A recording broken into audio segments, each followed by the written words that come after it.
ஜல்லி சாண்டின் இருமடங்கு விலை உயர்வை கண்டித்து திருவாரூரில் உண்ணாவிரத போராட்டம் நடைபெற்றது. திருவாரூர் புதிய பேருந்து நிலையம் அருகில் ஒப்பந்ததாரர் கூட்டமைப்பு உள்ளிட்டவை சார்பில் நடைபெற்ற உண்ணாவிரதத்தில் 3000க்கும் மேற்பட்டோர் பங்கேற்றனர். விலை உயர்வு காரணமாக கட்டுமான தொழில்கள் மிகப்பெரிய அளவில் பாதிக்கப்பட்டுள்ளதாகவும் டிரான்சிட் பாஸ் முறையை ரத்து செய்ய வேண்டும் என்றும் கோரிக்கை விடுத்துள்ளனர். டிரான்சிட் பாஸ் முறையை உடனடியாக ரத்து செய்ய மாண்புமிகு தமிழக முதல்வரையும் துணை முதல்வரையும் கேட்டுக்கொள்கிறோம். பேச்சுவார்த்தை நடைபெற்றுக் கொண்டிருக்கும் பொழுது இரவோடு இரவாக அரசின் கவனத்தை திருப்புவதற்காக போலியான விலையேற்றத்தை அறிவித்த கிறிஸ்டவர் ஓனர்களை நாங்கள் வன்மையாக கண்டிக்கின்றோம்.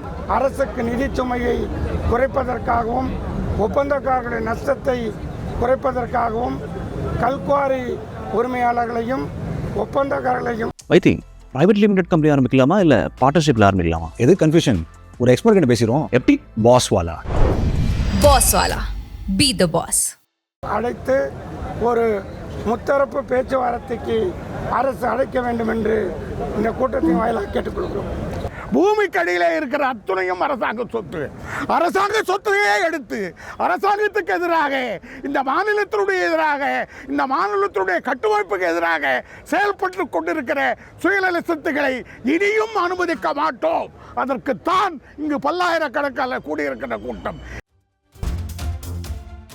தேனி மாவட்டத்தில் கல்குவாரி கிரஷர்கள் காலவரையற்ற வேலை நிறுத்தத்தை அறிவித்துள்ளதால் கட்டுமான பணிகள் முடங்கும் அபாயம் ஏற்பட்டுள்ளது.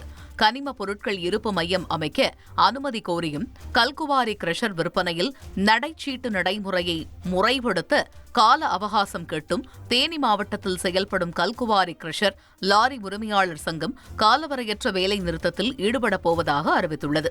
இதனால் மாவட்டத்தில் கட்டுமான பணிகள் அடியோடு பாதிக்கப்படும் அபாயம் ஏற்பட்டுள்ளது.